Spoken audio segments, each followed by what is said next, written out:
This Old House Radio Hour is supported by the Home Depot. Whether you're tackling a kitchen upgrade, organizing your garage, or building out that back deck, it's important to keep your projects on track. Fast, free delivery from the Home Depot makes it easy to keep things moving in the right direction. If you're just starting out or you're stuck in the middle, the Home Depot has same-day and next-day delivery, so you can get what you need fast. Maybe you need a tool, more materials, some extra paint and supplies, or a battery to power your way through that project. Whatever you're working on, get fast, free delivery from the Home Depot. How doers get more done. Order select in-stock items by 4 p.m., subject to availability. From LAist and APM, American Public Media, it's This Old House Radio Hour. I'm your host, Jen Largis. On today's show, spring is in the air, but so are a myriad of critters ready to invade your home. All-star exterminators, the Bug Boys, join us for a masterclass in how to protect your home from unwanted pests. After a hard winter, people don't get all the leaves out of their gutters and around the foundation of your home. And those conditions can lead to bugs. Actor William H. Macy invites us to his hand-built Vermont cabin, where the plumbing took 10 years, but the memories will last a lifetime. I would daydream about my little place in Vermont when times were tough in New York. This week's Cheap Old Houses include a Rust Belt special with historic homes in Ohio and Michigan that won't break the bank. All of this, plus we're answering your home improvement questions. Coming up right after the news.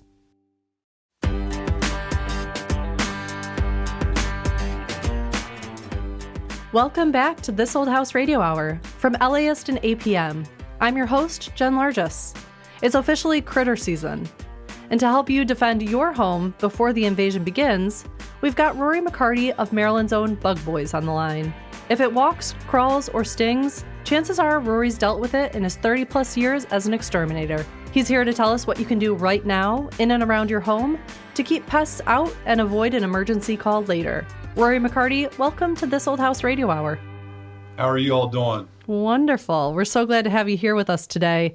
Rory, let's start out by talking about why spring is your busy season. Bugs are hungry. It's warming up. Springtime is here. A lot of rain, a lot of water. And they want to get busy to start feeding their colonies and growing their colonies. So this is the time of year that bugs are going to come out. That's when you need us. Okay. And what kind of pests and critters are most active around the spring? This is the busy time of year of termites. Termites are going to be swarming.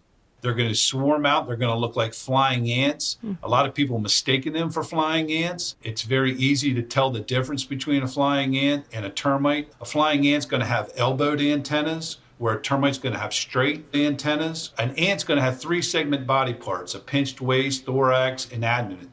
Termite's going to have straight, and the biggest difference is the wings, the long, silky wings. Termites will have 4 equal size, and an ant will have 2 small, 2 large.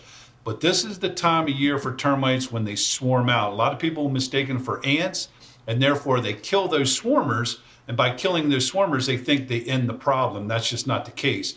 Termites, when they swarm out, they're all kings and queens. So when they swarm out, they're starting a new colony. The workers are actually in your wood, eating your wood 24/7. They're like white little maggot-looking things.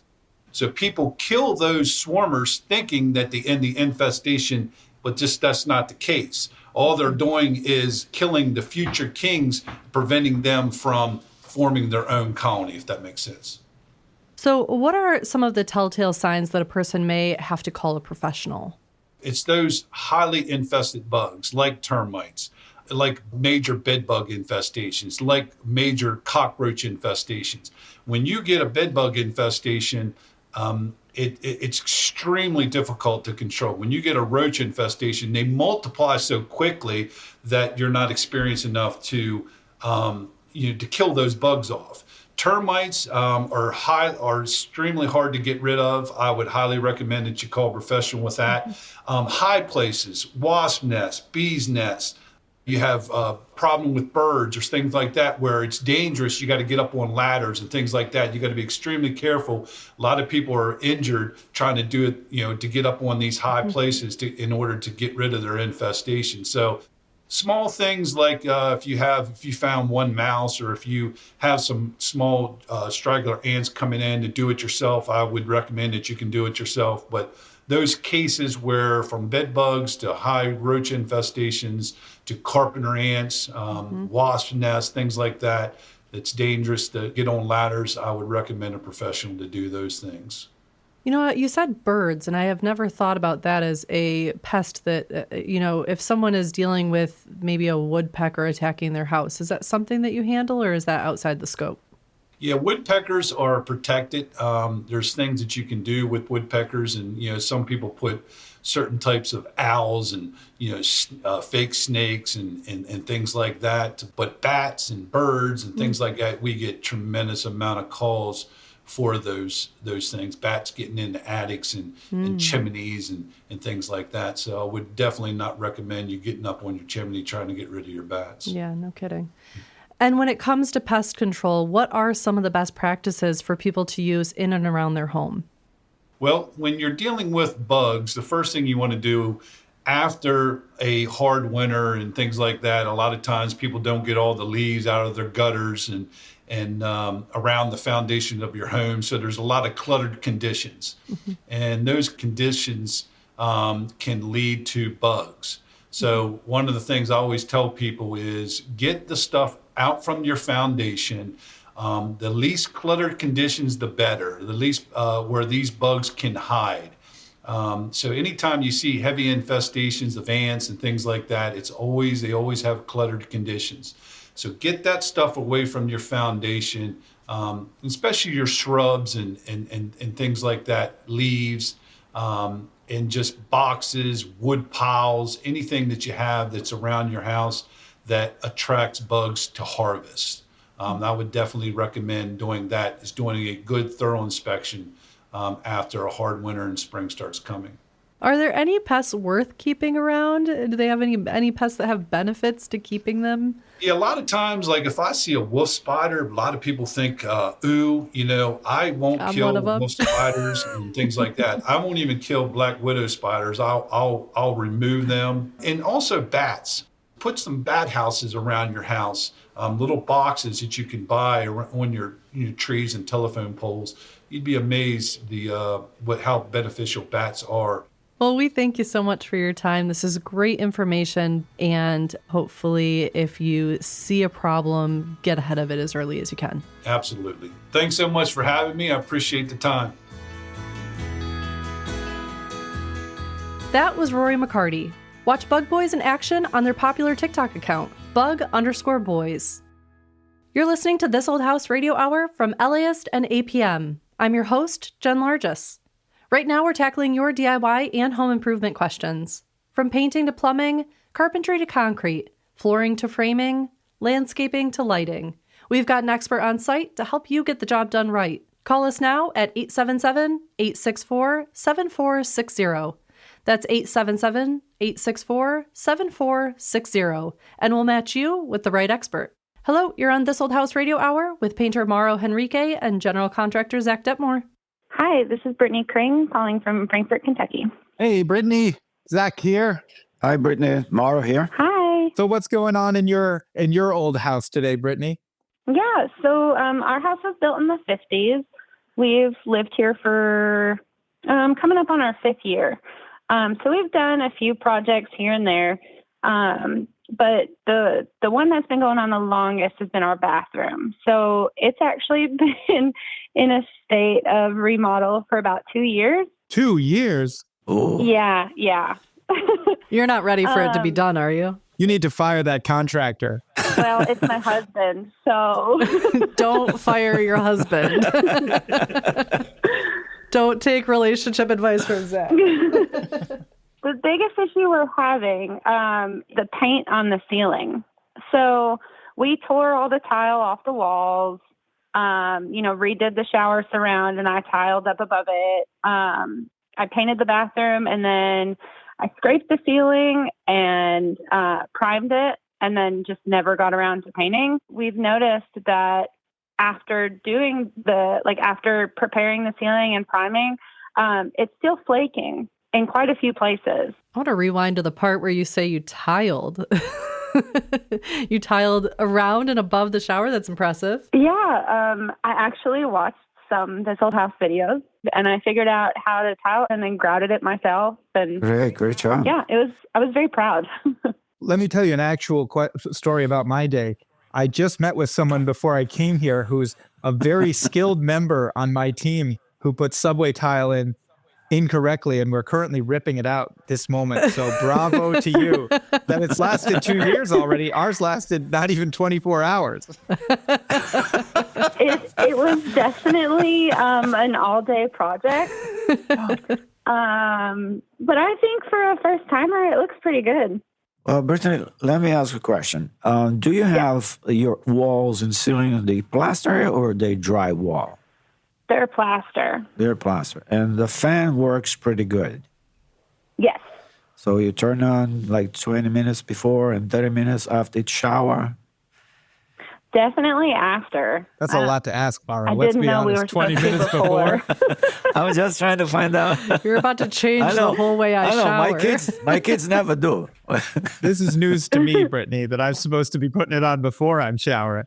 At the house, they never turn on the fan. So, do you remember what kind of paint did you use for your bathroom? So on the ceiling, I've tried both a shellac-based primer and an oil-based primer. Okay, what about the walls? I used the oil-based, and then I painted with, I think, some like middle-grade paint. I see a lot of this problem every time I get a call and people say, look, what's going on in my bathroom? I even start to see mildew. I would, to solve this problem, I think you should repaint your bathroom with like a specialty paint for bathrooms. What do you think? Yeah. Most of all, manufacturer has a line of paint specific for this kind of area. I think you should move into a different line of paint. Forget about the oil base or the shellac base and go into the water-based, waterborne, what they call now, which is like a couple of manufacturers have a very good paint that hold moisture. And the most important thing, too, is like keep that fan for at least 25, 30 minutes going. Is the water-based or the waterborne paint as durable as an oil-based or shellac-based option? Yes. Nowadays, yes. And can you put that on over what she's used so far, the shellac or the or the oil-based? That's a good question. It's a really good question. The answer is no. No. No? Uh-oh. Again, Now what? so you're going to have to start all over again, okay? You might have to lightly sand everything, make sure it's all nice and clean, and then you can use a bonding primer on the surface because you still have the oil-based paint. The water-based paint will not work on top of the oil. Quick thing to do, get like one of those waterborne paint.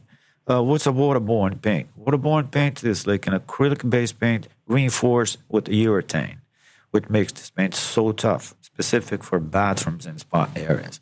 This way, once you sealed up the surface with the primer, then you go on top with 2 coats of paint, and you call it a day. Okay.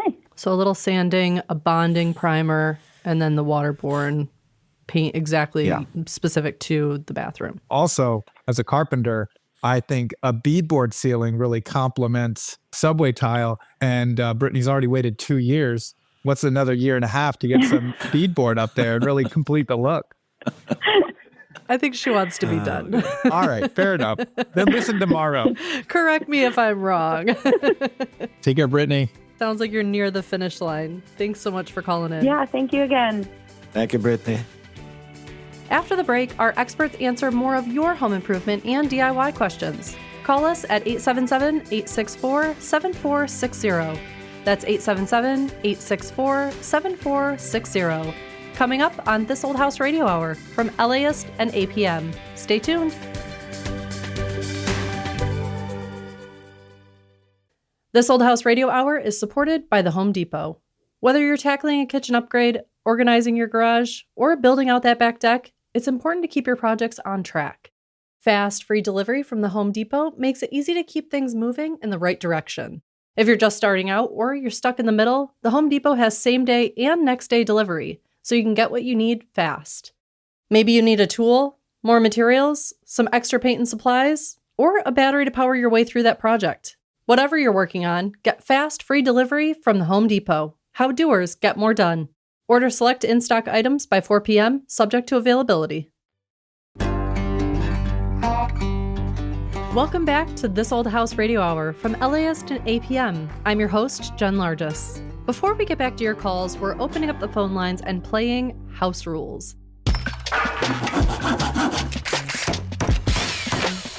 This is a game where we test your knowledge of common DIY and home improvement procedures. No lifelines, no second chances, just you, your instincts, and a shot at glory. Hello, you're on House Rules. Yeah, my name is Jason from Georgia. Hi, Jason. So how handy are you, Jason? I'm pretty handy. We've done quite a few DIY projects at home, varying in levels of complexity. What was your last DIY project? The last one is we remodeled our guest bathroom. We installed, new floors, wainscoting, toilet. Actually, we installed a bidet, so I had to do electrical to put a plug. So all kinds of stuff. new vanity, new You're mirrors. very qualified. Yeah. I think you're going to do just fine. All right, Jason, so here's how it works. I'm going to ask you 2 multiple choice questions, and if you get the first one wrong, the game is over. If you get it right, you get to move on to question 2. If you answer both correctly, then you win the ultimate prize, a custom voicemail recording from This Old House's very own Richard Trethewey. Does that sound good? That sounds great. Let's do it. All right, let's play House Rules. Here's your first question. Which one of these is a real type of fastener? A Shopsin pancake, B is a Dutch bolt, and C is a lag bolt. So the second one almost had me, but I'm pretty confident it's a lag bolt. All right, I like hearing your reasoning there. You chose option C. To get the right answer, we asked Zach Detmore, a general contractor from the show, and this was his answer. The correct answer was actually C, lag bolt. The term lag actually comes from barrel making, but we use it today, and it's an extremely durable connection necessary in modern home construction.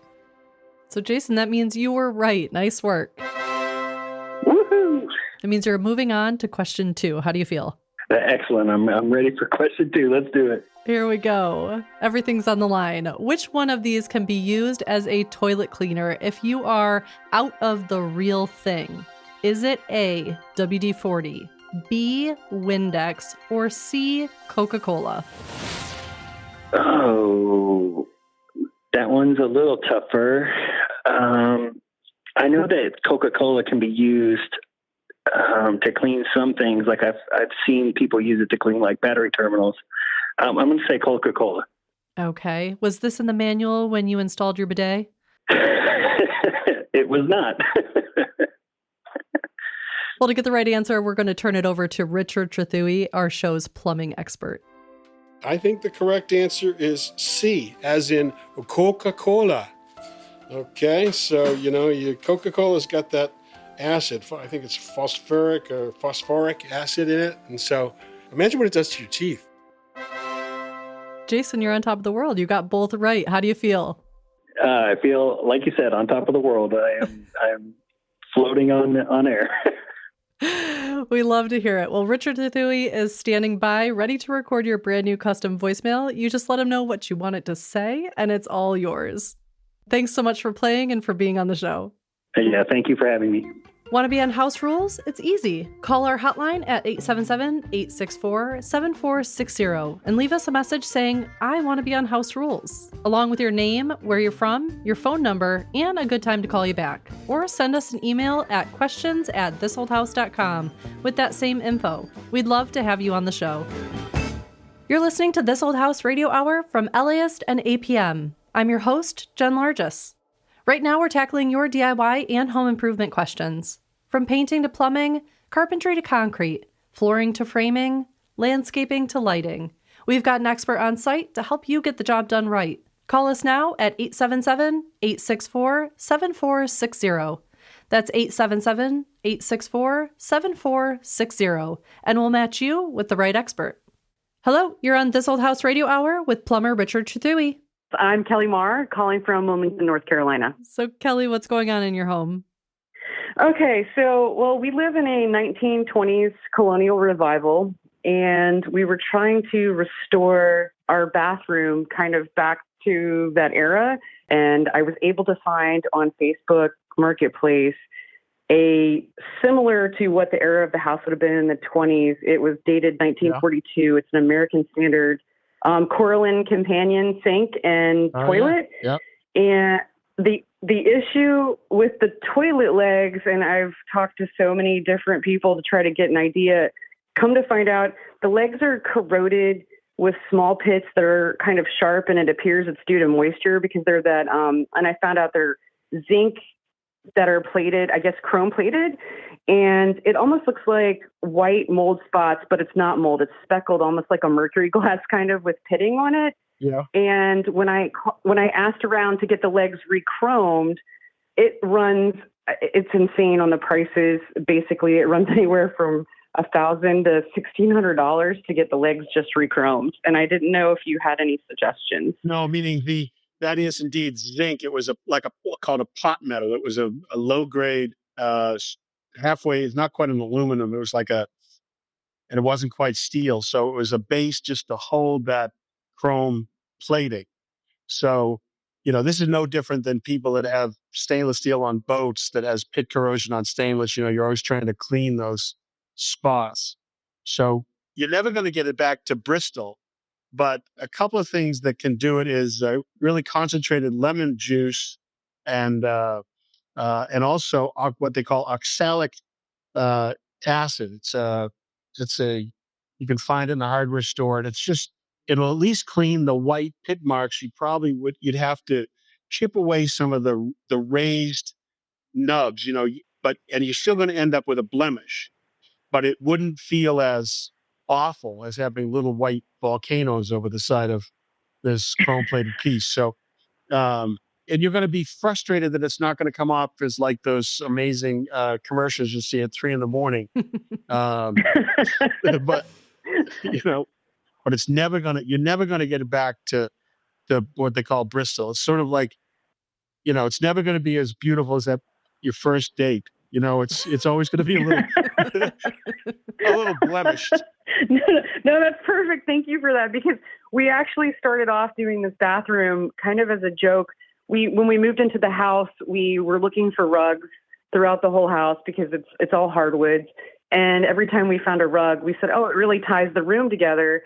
And then I found a wallpaper, and it's actually the Big Lebowski wallpaper. Hey, dude. So the wall. It has the actual print of the Big Lebowski rug into the wallpaper. So we're doing this like funky kind of powder room with the Big Lebowski wallpaper. And then it just so happens this toilet and sink actually match the toilet and sink from the movie, which we did not intend. You've gone too far. It's a combination. I love it.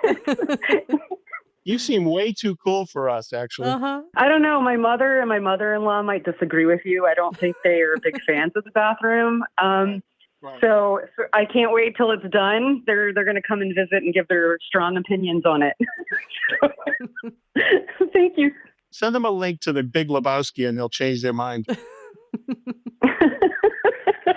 my gosh. Thank you, Kelly. Thank you very much. I appreciate it. Thanks for calling. Call us now to have your home improvement or DIY question answered. 877-864-7460. Hello, you're on This Old House Radio Hour with electrician Heath Eastman and general contractor Zach Detmore. Yeah, my name is Tim Lansbury. I'm in Corinth, New York. Basically, we built a new ranch house with a third garage bay, and that third garage bay is going to be my workshop.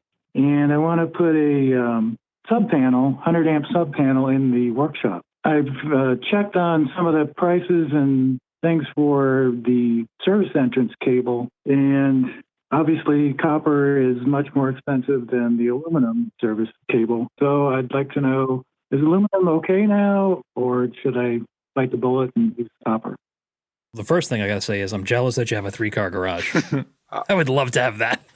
I know, and a workshop. Well, I'm downsizing from a bigger one, so. Oh, now you just rubbing being it mean. in. So, what are you putting in the shop for equipment? Let's get a start there.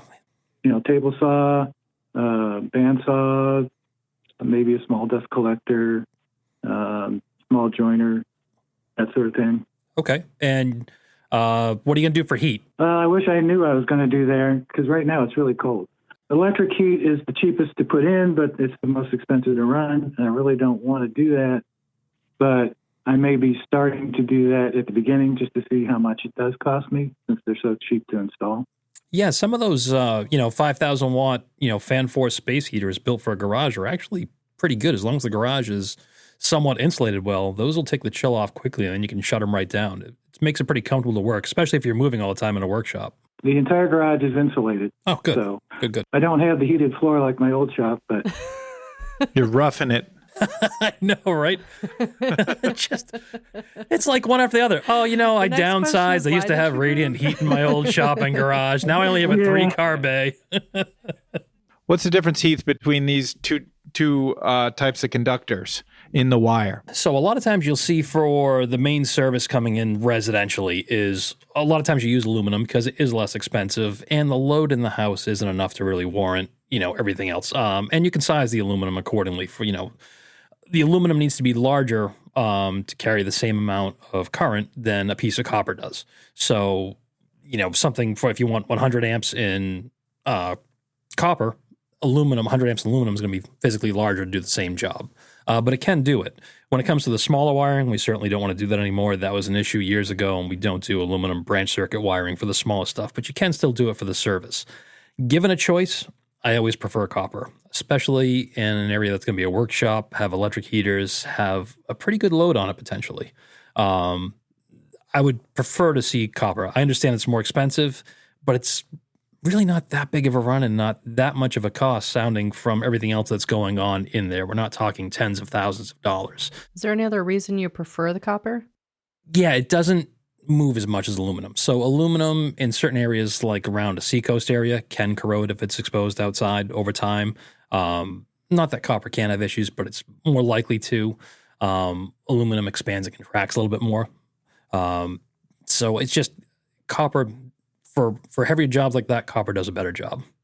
Again, not that you can't use the aluminum, but given the choice, if you're building this new house, let's get this done once and done the best way possible and install the copper. There's nothing wrong with the aluminum. I don't want to scare you off from that, but with everything else you're doing, to get that a real 100 amp service out there, I think it's going to be a little easier with the copper, a little physically smaller, and we know that you're covered for all future use for the most part. Well, thanks for calling, and we hope that was helpful. yeah, it was great. Thank you. Take care, Tim. Bye-bye. Bye-bye. Hello, you're on This Old House Radio Hour with landscaper Jen Nawada and general contractor Zach Detmore. Hi, this is John from New Jersey. Hi, John. John from New Jersey. We love New Jersey. Well, tell us a little bit about your problem. What are you working on? Well, I'm not working on anything yet. I'm hoping to. And I was having water come down and run down under the soffit of the home and down the front of my kitchen window. And I couldn't figure it out. And then about a year later, I had a roof put on, and the roofing contractor said there was no drip edge and the water was getting behind the gutter. That's how it was running down the front of the house. Well, over the course of time, I believe it kind of washed the soil away in front of the house, and it started getting slight water intrusion, not a lot, in the front of the house. The problem is there's I guess you call it a cantilever. There's like an overhang on both sides. It's a 30-foot rancher with an entry door in the center of both sides. And I don't know how to fix. I'm assuming I need to grade and pack the soil because it seems like sandy now. It doesn't seem like earth like I would want to plant plants in. All right, Jen, what do you think's going on with this soil situation? Well, I think water constantly dripping off from the roof line. Like a lot of jobs that I have, we look at that water line. You can see exactly where the drip edge is. We call it the drip edge on the ground as well. You look at the downspouts, you look at the gutters, make sure that they're all sending the water away from the house. But we excavate along the foundation, go down, say, dig 12-inch trench, go all the way out to where that line is, and then either we put a perforated pipe to catch the water and send it away to the house and connect it to the downspouts and send it out, and then fill it with gravel, like 3/4-inch stone. And that will encourage the water to go away from the house, and any residual water would be caught in this pipe and sent out with the downspouts. I say that right, guys? What do you think? Basically, you're creating sort of a more open soil experience, and water that does build up. The path of least resistance is the pipe. Yes. Yep. And then it pulls it away from the house. It's going to be stone against the house and not organic soil. And then that pulls the moisture away. And as we all talk about foundation plantings, like you want to keep all the plants off your house. I think in the years past, so many people just jam up plants against the house and doesn't allow it to breathe and air to circulate and creates moisture. Pull them off the house. Make sure you have a nice drip edge with crushed stone, perforated pipe, and make sure your downspouts and gutters are sending the water away from your house, not into your foundation. Okay, now the gutters are working now. Okay. So I would need to dig 12-inch down. That was my concern. I mean, I guess I could lay on my belly, and get a military shovel. I guess that's probably how I would have to dig under an 18-inch, overhang. It's 18 inches from the ground. So I would, have to do that because it extends 2 feet out. So, I mean, I guess I could dig forward, and you're right, you can see over the course of time where the water had dripped and made a line in the foundation, because I guess it was going behind the gutter. It was never overshooting the gutter, so I'm assuming it was running behind the gutters and down the front of the house and dripping off of that. I guess you would call it a cantilever. I don't know if that's right. I call it an overhang. No, I like it. I just want to see John on his belly digging the trench. With a military shovel. Yeah. Yeah, you really want to use this military shovel. You bought this shovel years ago, and now you know why. I haven't bought it yet, but I may have to. I thought you were one of those guys with the Jeeps with the shovel bolted to the front of it. No. No. I'm not that into digging with a little shovel, but if I had to, I would. That's awesome. I think you have to. Yeah. And then we want video footage of it, and I think this is the plan. Just remember, water's going to follow the path of least resistance, so you want to create a pathway that is easier for it to run to, that it isn't your foundation. Okay, thanks. It was great talking with you, Jen. I watch you on the show, Zach. Always watch the show. Awesome. Well, thanks for watching, and good luck with your project, and send us the video. Good luck, John. I can't wait to see you get that shovel. I know. Thank you. All right, take care. Thanks, guys. Take care. Right, bye-bye. Bye. Bye-bye. After the break, actor William H. Macy joins us to talk about his old house, a hand-built Vermont cabin he calls Toy Town. That's coming up on This Old House Radio Hour from LAist and APM.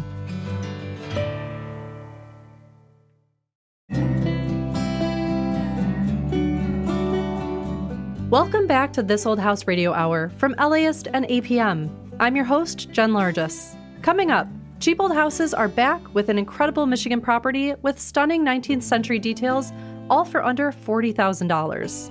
But first, actor William H. Macy takes us to his rustic Shangri-La in the foothills of Vermont's Green Mountains, a one-of-a-kind retreat he calls Toy Town. Hi, this is William H. Macy, and this is my old house.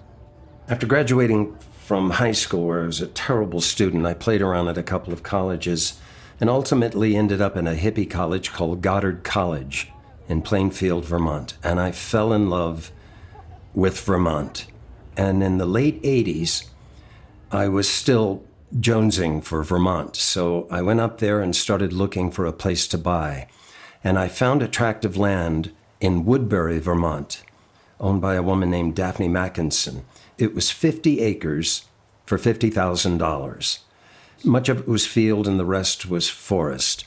And that's what I had, 50 grand. So I bought Daphne's 3 cabins.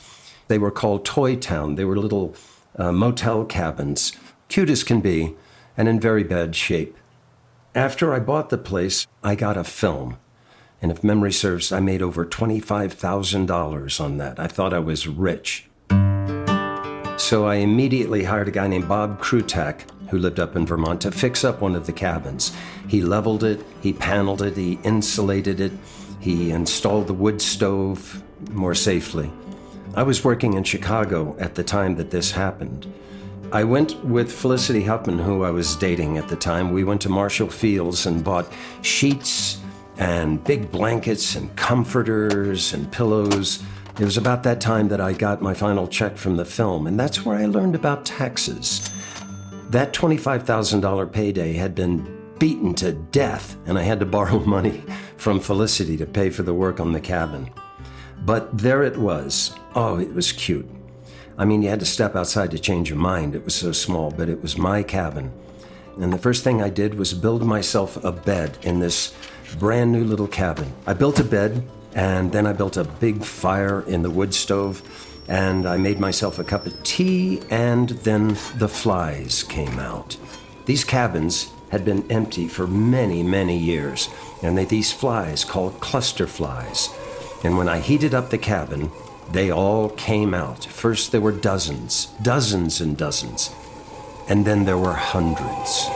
And I found a can of flying insect spray, and I sprayed them all.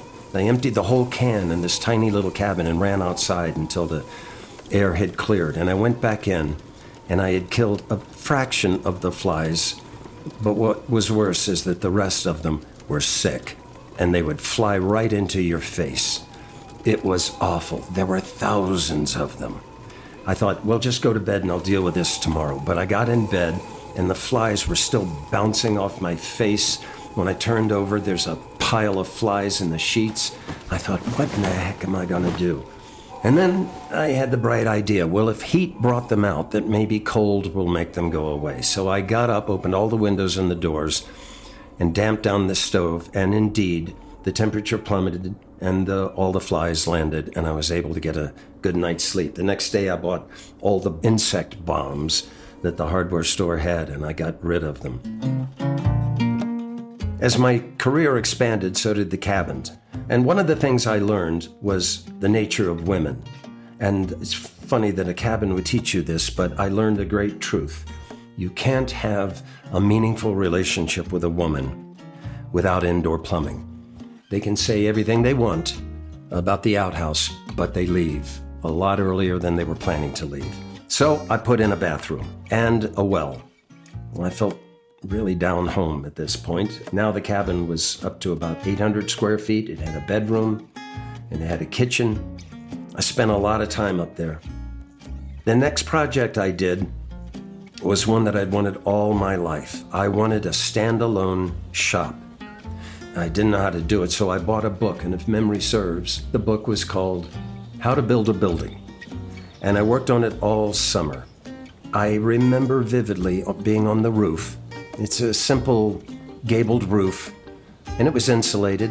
Put a wood stove in it, secondhand windows, double doors so I could get big stuff in and out. And I was on the roof tacking down the last of the shingles along the ridge. It was so dark, I had to do it by feel by the time I finished it. And then I had to get to bed. The next morning I flew out of there to start work in New York. I loved that shop. When I'd get there in the wintertime, I'd have to start the fire and burn it for a day before it would warm the place up so that I could work in there. And I have such fond memories of my neighbors coming down. I put 4 chairs in front of the wood stove. They'd sit there gomping on their chairs, telling me what I was doing wrong. And I remember vividly they would complain about the Flatlanders coming up buying all the land. And I thought, I think I've really assimilated here, because I'm a Flatlander. I came up and bought all the land. I would daydream about my little place in Vermont. When times were tough in New York, and as a beginning workaday actor, times were tough a lot. It was financially difficult. I heard the word no a lot. To keep the demons away, I would just sit there and fantasize about some project I wanted to do in my shop. It was better than Valium. I spent a lot of time in that shop. I bought really good tools, a table saw and a chop saw, and mostly I had learned how to turn bowls. At some point, I bought a monstrous lathe, a Powermatic lathe. You could turn a 12, 14-inch bowl on this thing. I gave them to friends, mostly. They're all food bowls, and I'd put a finish on them.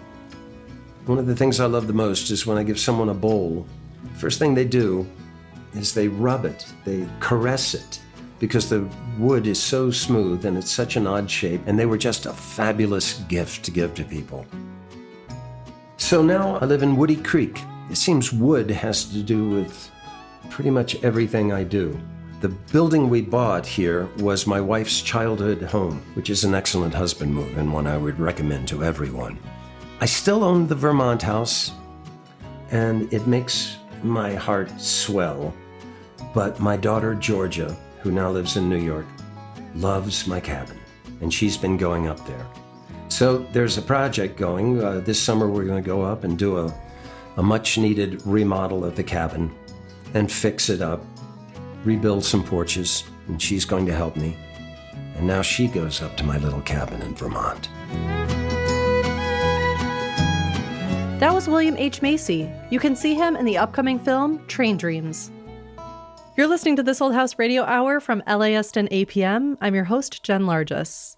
Right now, we're joined by Ethan and Elizabeth Finkelstein, publishers of Cheap Old Houses, the popular social media account that draws millions of fans eager to discover homes across America listed for as little as $10. Together, we'll explore whether these hidden gems become a labor of love or a money pit. Ethan and Elizabeth, thanks for joining us on This Old House Radio Hour. Hi, Jen. We have some amazing houses coming up. I can't wait to talk about them. Also joining us to understand the scope of a possible renovation is This Old House general contractor, Zach Detmore. Hey, Jen. Super pumped about these ones. These are some cool houses.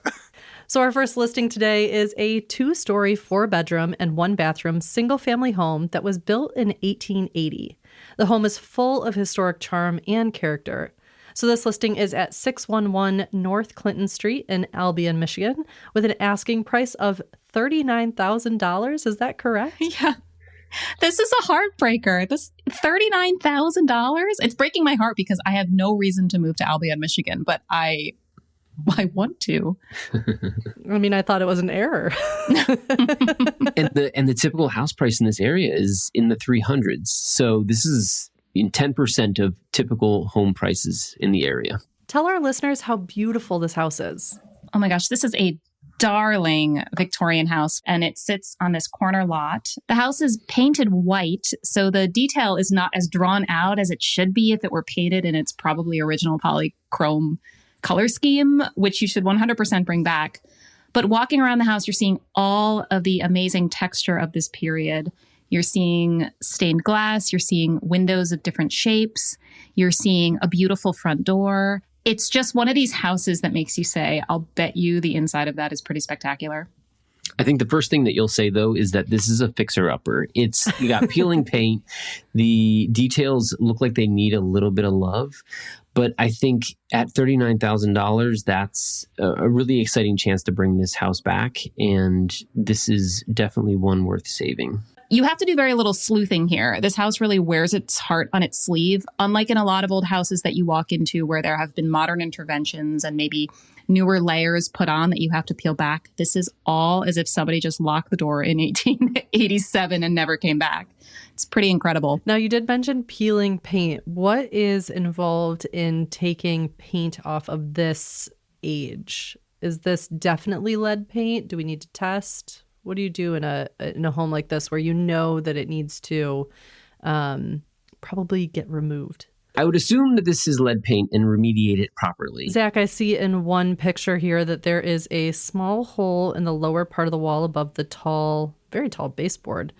Beautiful, but it looks like maybe some electrical work has been done. Yeah, Jed, it does look like they did a little bit of work there, but to Elizabeth's point, I think this is the gold mine of houses in terms of being not updated at all.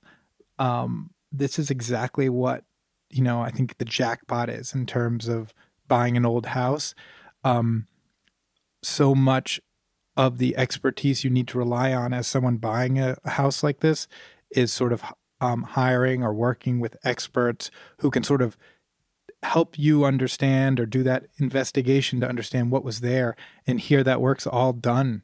I'm just super, super excited about this house because it's such an easy house to work on because it's all there. It's all very clear, and you don't have a lot of previous improvements to sort of have to undo to get back to what was original. So I'm just, whoever gets this house is going to be so lucky because it's just, you just don't see them this well preserved, or certainly I haven't. So Zach, you're saying that if you had the choice, you would rather pick a house that has been never touched, completely preserved in a way that this one has, versus one where maybe some of the work has been done and then maybe you have to figure out what you need to undo or redo. Yes. Everyone who remodels in general has an influence, and typically they're asserting their opinions onto this structure, right? Instead of letting the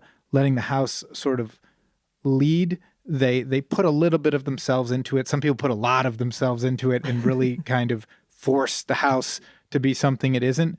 But no one's done that to this house, and it just makes it sort of effortless. You really just have to get in there with elbow grease. You don't have to get in there and do much of anything else. There's not a lot of creativity necessary. Our next listing is a unique 4-bedroom and 2-bath single-family home that is a local landmark. Built in 1877, the colonial-style house has many eye-catching spiral chimneys that everyone loves, with beautiful architectural details and timeless woodwork. The property boasts more than 2,500 square feet of space. The large open rooms provide a perfect foundation for a creative renovation. So Ethan and Elizabeth, take us through this amazing house. Wow. This house is a local landmark. Everyone in the town of Salem, Ohio knows this house. By the way, Salem is just situated right between Cleveland and Pittsburgh. It's a post-industrial town, and it has these gorgeous old mansions in it. I'm going to call this the Twizzler Mansion. It looks like it has Twizzlers running out at the top of it. And it has all sorts of different textures. It has a beautiful slate roof that's scalloped. I think from all angles, this is just eye candy. It's really hard to know where to look on it. So this neighborhood definitely feels more commercial than residential, which probably contributes to the asking price. And there's a twist to this story. See what I did there? There's a twist. Twist. The chimneys are not original to the house. The chimneys were built in the early 2000s by a man who was attempting to restore the house at the time and did a lot of great work on it. And Ethan and I were chatting about this earlier today, and we thought, that man probably saved this house because it's those chimneys that have put this house on the map. This is ready for a new restorer and new person to save this old house. And we couldn't be more excited because this is going to be an iconic restoration for whoever takes this on. And let's talk about the inside of this house. When you walk inside, you have Eastlake detailing everywhere. It is all there, right down to the wallpaper. There is stained glass. There's this dramatic wooden staircase that is perfectly intact. These gorgeous, very tall doors, original floors. There are, in some places, the plaster has crumbled and you can see the exposed lath. There at one point looks to have been a drop ceiling that has been taken down, and it has exposed original wallpaper that had been on the ceiling a while back. So this is very much a time capsule. There was work done on it by a gentleman who worked for many years to restore it. And if the quality of his craftsmanship inside was anything like his masonry work on those chimneys, I would trust this to be a pretty good buy. So Zach, what do you see when you look at the inside of this house? I mean, my carpentry brain goes straight to the millwork. A normal carpenter is going to put 3 pieces of wood around a door these days, and this has between probably 20 and 30 pieces going around these doors, and it appears to be like a stained chestnut, and the doors themselves are highly detailed with panels and inlays. Certainly there's a ton of work to be done, but how exciting. You're going to be left with something that is is really, really unique if that's what you're into. Yeah, I think it really just needs some of the finishes. It needs potentially a heating system, electrical. The walls need definite support on the plaster. There's definitely some finish work on the floors that need to be done. I feel like this is kind of the sophisticated older sister to the other house we talked about earlier, which is the more kind of vernacular, simpler version of this. There looks to be a little bit of a bathroom in here, which is just a nice little pleasure while you're restoring this house, because then you don't have to run to the convenience store or have a porta potty outside. Well, Ethan and Elizabeth, thank you so much for joining us for this episode of This Old House Radio Hour. This has been a true pleasure. Thanks, Jen. These were some of our favorites. This was really fun. Thank you both. Ours too. Thank you, guys. We're nearly at the end of the show, which means it's time for the Simple Fix. Hi, Jen. It's Mark McCullough. I'm the show's Mason, and this is my Simple Fix. If you ever have to repair a stone wall, you're going to need to mimic the stone and the mortar joint. What I do is once the masonry joints are set, I mix up a little dirt and water, which is mud. I get a small paintbrush and I'll paint those joints. The mortar, as it's curing, will suck in that dirt and give me the best opportunity to mimic the existing joints.